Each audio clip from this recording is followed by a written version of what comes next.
দুনিয়াতে যত মানুষ আল্লাহ সৃষ্টি করেছেন তাদের মধ্যে সবচেয়ে সুন্দরতম মানুষ ছিলেন হযরত আইয়ুব আলাইহিস সালাম। হযরত আইয়ুব আলাইহিস সালাম অসুস্থ হয়ে গেলেন, বিরাট অসুস্থ। এই অসুস্থতা পৃথিবীর আর কাউকে আল্লাহ রাব্বুল আলামিন দেন নাই, কেননা পয়গম্বররা ছাড়া এটা কেউ সহ্য করার ক্ষমতা রাখে না। হযরত আইয়ুব আলাইহিস সালাম যখন অসুস্থ হতে হতে দীর্ঘ সময় পার করে ফেললেন, আইয়ুব আলাইহিস সালামের পাশ থেকে সকলে সরে গেল। তার পরিবার তার পাশে নাই, তার আত্মীয় স্বজন তার পাশে নাই, যারা তার মহব্বত করতো তারা পর্যন্ত তার পাশ থেকে সরে গেল। কেবল আইয়ুব আলাইহিস সালামের কাছে তিনটা মানুষ রয়ে গেলেন। এক নম্বরে তার স্ত্রী থেকে গেলেন, আর দুই নম্বরে তার একটা বন্ধু। ওই বন্ধুটা সকালবেলা আসতো খাবার রান্না করে নিয়ে, সন্ধ্যা পর্যন্ত আইয়ুব আলাইহিস সালামের কাছে থাকতো। থাকার পর আরেকটা বন্ধু সন্ধ্যাবেলা আসতো, আসার পরে সকালের বন্ধু চলে যেত। ওই সন্ধ্যার বন্ধু এরপরে ফজর পর্যন্ত থাকতো। এই তার স্ত্রী আর বাকি দুইটা বন্ধু ছাড়া তার পাশে আর কেউ নাই। ওই বন্ধুরা রেগুলার আসে, খাবার রান্না করে আনে, তার পাশে তাকে দিনের সময় দেয়, রাত্রে সময় দেয়। আলোচনা সঙ্গে একদিন যখন সন্ধ্যার বন্ধু যখন বাড়ি যাবে, সকালের বন্ধু তখন আসছে। এমন সময় দুই বন্ধুর সাথে মিট হয়েছে, হওয়ার সময় বলতেছে, দোস্ত তোর সাথে একটা কথা বলবো বলবো করে অনেকদিন বলা হয় না। কি কথা? বলে শোনো একটু বাহিরে আসো। বাহিরে যেই না দাঁড়াইছে, দাঁড়ানোর পরে বলতেছে, দোস্ত দুনিয়াতে কত মানুষ অসুস্থ হলো, আবার কত মানুষ সুস্থ হয়ে গেল, কিন্তু আইয়ুবের পাশে আমরা এতদিন ধরে আছি। নিশ্চয় আইয়ুবের জীবনে এমন কোন গুনাহ আছে যেই গুনার কারণে দুনিয়ার সব লোক সুস্থ হয় কিন্তু আইয়ুব ভালো হয় না। আইয়ুব আলাইহিস সালাম এই কথাটা ঘরের ভিতর থেকে শুনে ফেলছেন। যেই না আইয়ুব আলাইহিস সালাম শুনে ফেলছেন, মনের মধ্যে তার দুঃখ, কিন্তু এই দুঃখের সাথে তার দুঃখ আরো বেড়ে গেছে। আইয়ুব আলাইহিস সালামের ওই বন্ধু যখন চলে গেছে, সন্ধ্যার বন্ধু যখন ঘরে ঢুকবে, আইয়ুব বলছেন, আর তুমি একটু বাহিরে দাঁড়াও, একটু পরে যখন বলবো তখন ভিতরে এসো। আইয়ুব আলাইহিস সালাম যখন একাই ঘরের মধ্যে, তখন আল্লাহর কাছে আইয়ুব আলাইহিস সালাম বলতে শুরু করেছেন, ও আমার রব, আমার বন্ধু কি কথা বলেছে তুমিও শুনেছো, আমিও শুনেছি। এতদিন পর্যন্ত তোমার কাছে কোনো কথা বলি নাই, কিন্তু আজকে মনের দুঃখে রব তোমার কাছে একটা কথা বলতে চাই। আল্লাহর কাছে আইয়ুব আলাইহিস সালাম বলছেন, তুমি জানো, তারপরে তোমাকে বলতে চাই। তাফসীরের ভিতরে আসতেছে, আইয়ুব আলাইহিস সালাম এরপরে বলতে শুরু করছেন, ও আমার রব, ওই লোকেরা আমার বন্ধু হওয়ার পরে আমাকে বলে আমার এমন কোনো গুনাহ আছে যেই কারণে আমাকে রব্বুল আলামিন ভালো করছেন না, কিন্তু আমার জীবনে আমি তোমার কাছে একটা স্বীকৃতির কথা আজকে বলতে চাই। আল্লাহ, ওদের খারাপ ধারণা আমার উপর আসতেই পারে, কিন্তু তুমি তো জানো আমি কে। আল্লাহর কাছে বলতেছেন, পয়গম্বর, একদিন সকাল থেকে আমি নিজের হাতে নিজে কামাই করে আমার পরিবার অভুক্ত, আমার স্ত্রী অভুক্ত, তাদের খাওয়ানোর জন্য বাজার করে নিয়ে যখন দুপুরবেলা বাড়িতে ফিরছি, বাড়িতে যখন আসছি, বাড়িতে আসার পরে আমার স্ত্রী যখন রান্না করতে যাবে, আমাদের জন্য খাবার দিবে, এর আগ মুহূর্ত দেখি খেয়াল করে আমার বাড়ির পাশ দিয়ে একটা রাস্তা চলে গেছে। ওই রাস্তার মধ্যে দুইটা লোক বিশাল ঝগড়া লাগাইছে। মনোযোগ দিয়ে শোনার জন্য চেষ্টা করলাম, ঝগড়ার বিষয়টা কি, এত উচ্চবাচ্য করে তারা কি নিয়ে ঝগড়া করে। রব্বুল আলামিন যখন শুনলাম, তখন দেখলাম দুনিয়ার কোনো বিষয় নিয়ে তারা ঝগড়া করে না। এই মানুষগুলো তো আল্লাহ রব্বুল আলামিনকে নিয়ে ঝগড়া করে। ঝগড়া করতে করতে এক পর্যায়ে ওই দুইজনের মধ্যে থেকে এক ব্যক্তি আল্লাহ রব্বুল আলামিনকে একটা বাজে কথা বলে গালি দিয়ে দিল। নাউজুবিল্লাহ। আইয়ুব আলাইহিস সালাম অস্থির হয়ে গেলেন।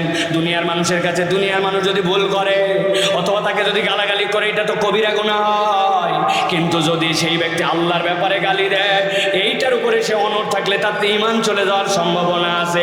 সাথে সাথে তিনি লাফ দিয়ে বাইরে গেছেন, যে যাওয়ার পরে দুই লোককে খুঁজে বের করে যে বেটা গালি দিচ্ছে তারে শুধরায়া বুঝায়া ওরে অন্তত তওবা করাবেন। আইয়ুব আলাইহিস সালাম আল্লাহকে বলছেন, আল্লাহ, আমি বাড়ির থেকে বের হলাম, বের হয়ে ওই দুই লোককে খুঁজতে যাব তল্লাশি করার জন্য, কিন্তু যেই না বাড়ির থেকে বের হয়েছে, কেমন যেন আজব ব্যাপার, এক মুহূর্তের মধ্যে ওই দুই লোক হাওয়া হয়ে গেল। আর খুঁজে আমি পাই না। ওই দুই লোককে খুঁজতে খুঁজতে হয়রান হয়ে গেলাম। খুঁজে যখন পাই না, তখন বাড়িতে আসলাম। আসার পরে চিন্তা করলাম, যেই লোকে গালি দিই সেই লোক তো আল্লাহর কাছে রেহাই পাবে না।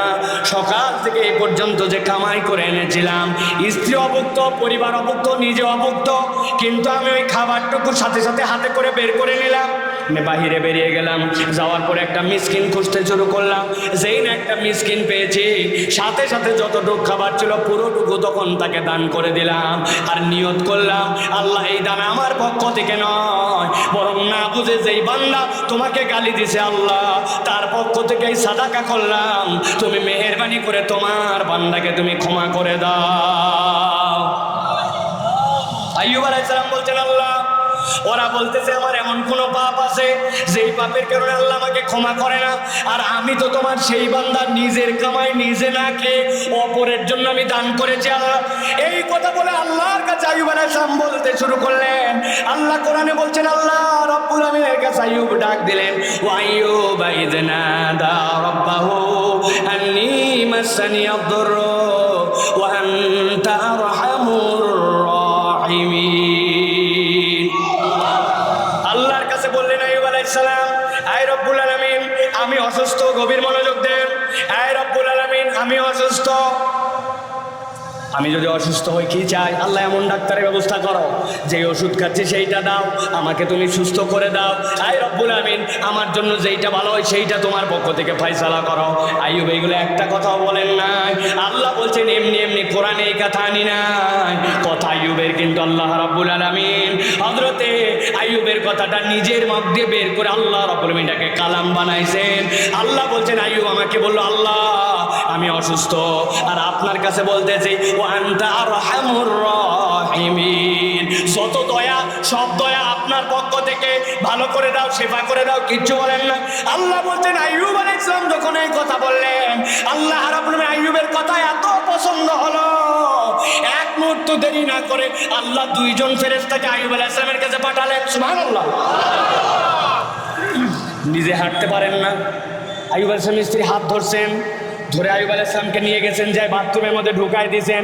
দিয়ে আইয়ুব আলাইহিস সালামের স্ত্রী বাহিরে এসে বসে আছেন, কখন আমার স্বামী বের হবে, আবার ধরে তাকে নিতে হবে। দুইজন ফেরেশতা, আইয়ুব আলাইহিস সালাম বাথরুমে বেরিয়েছেন, বসে আছেন তার স্ত্রী, এর মধ্যেই দুইজন ফেরেশতা এসে হাজির হয়ে গেছে। আল্লাহ রাব্বুল আমিন বলছেন, যেই না ফেরেশতা এসে হাজির হয়ে গেল, আসার পরে বলতেছে, ও পয়গম্বর আমরা আল্লাহর পক্ষ থেকে আসছি। কি জন্য? বলে আল্লাহ বলছেন আপনার অসুস্থতা, কিন্তু আপনি কি পাটা একটু উঁচু করতে পারবেন? বলে কেন? আমি তো অসুস্থ, আমি তো ধাপ ফেলতে পারি না। বলে একটু কষ্ট করে পাটাকে উঁচু করতে পারবেন? আল্লাহ কোরআনে বলছেন উরকুদু বিরিজলিকা হাদা মুগতাসালুম বারিদুন ওয়া শারাব। আল্লাহ রাব্বুল বললেন আইয়ুব যেই না পা উঁচু করলো, করার পরে যেই না জমিনে বাড়ি দিয়েছে, এক মুহূর্ত দেরি হয় নাই, আল্লাহ সেখান থেকে একটা ঝর্ণা প্রবাহিত করছেন। আল্লাহ বলছেন এটা গোসলের উপযুক্ত, খাবার উপযুক্ত। আইয়ুব আলাইহিস সালামের হাতের মধ্যে লোটা, ওইখান থেকে একটু পানি তুলে যেই না মাথায় দিয়েছেন, পুরা গা দিয়ে বয়ে গেছে, এক সেকেন্ড সময় লাগে নাই। 18-19 বছর আইয়ুব যেরকম ছিলেন, আল্লাহ এক মুহূর্তে আইয়ুব আলাইহিস সালামকে আগের মতো বানায় দিয়েছে। আইয়ুব আলাইহিস সালামের স্ত্রী বসে আছেন, স্বামী আসে না আসে না আসে না, টেনশন হচ্ছে কি হলো রে। অনেকক্ষণ পর তাকায় দেখেন একটা ছেলে ঠিক আমার স্বামীর মতো সামনে দিয়ে হেঁটে যায়, আর তার স্ত্রীর সাথে সাথে মুখের মধ্যে ঘোমটা টান দিয়েছে, দিয়ে বলতেছে, ও যুবক আমার স্বামীকে দেখছো কিনা? এক পলক তোমার নজর পড়ছে তোমার উপর, আমার স্বামীটা ইয়াংকালে তোমার মতোই দেখতে ছিলেন। আইয়ুব আলাইহিস সালাম বলছে, বউ কি উল্টা পাল্টা বলো, আল্লাহ আমাকে একটু আগে পরিবর্তন করে আমি আইয়ুব তোমারই আইয়ুব, মুখের ঘোমটা উঠাও। যেই না ঘোমটা উঠাইছেন আইয়ুব আলাইহিস সালাম, আল্লাহ রাব্বুল আলামিন কোরআনুল কারীমের মধ্যে বলছেন আইয়ুব আলাইহিস সালামকে আল্লাহ রাব্বুল আলামিন এই যে তার ডাক, এই ডাকের পরে আল্লাহ কিভাবে সাড়া দিতে শুরু করলেন খেয়াল করেন। আল্লাহ কোরআনে বলছেন ফাস্তাজাবনা লাহু ফাকাশাফনা মা বিহি মিন দুররিন ওয়া আতাইনাহু আহলাহু ওয়া মিসলাহুম মাআহুম রাহমাতাম মিন ইনদিনা ওয়া যিকরা লিল আবিদিন।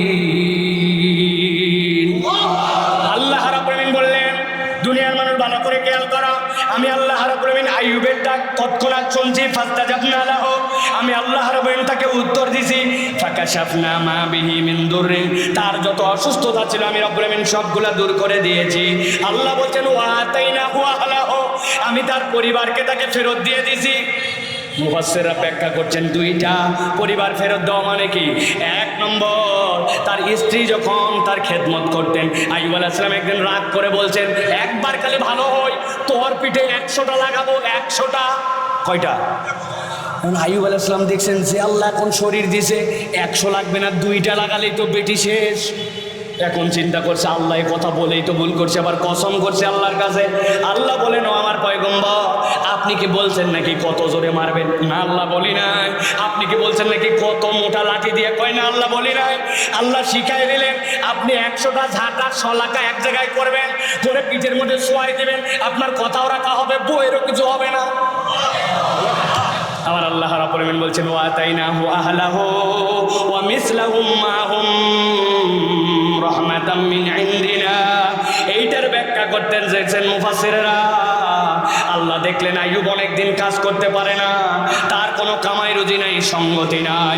আল্লাহ রাব্বুল আলামিন বলেন, আইয়ুব, আপনার প্রতি আমার রহমতটা আপনাকে দেখাতে চাই, আপনি ডান দিকে তাকান। আইয়ুব আলাইহিস সালাম ডান দিকে তাকাইছেন, কি দেখতে পান? বলে, আল্লাহ, আমার বাড়ির সামনে আমার যে গমের ক্ষেত ছিল, আমি তো আমার গমের ক্ষেত দেখতে পাই।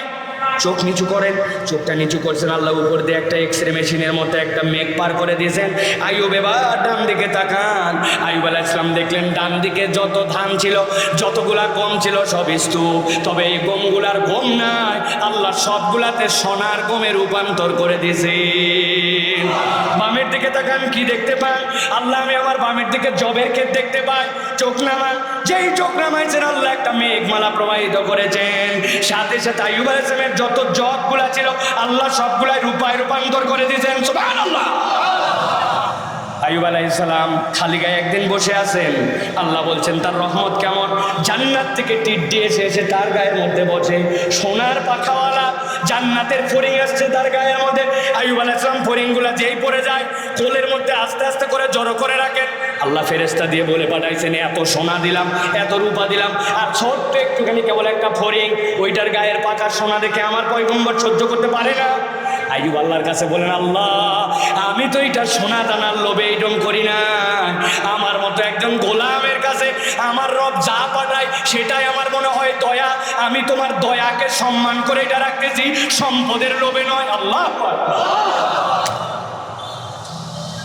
সাতক্ষীরার মানুষ চিন্তা করতে পারেন, সাইফুল্লাহ ভাই আজকে যেই ঘটনা বলতেছেন, এই ঘটনা তো কম বেশি আমরা জানি।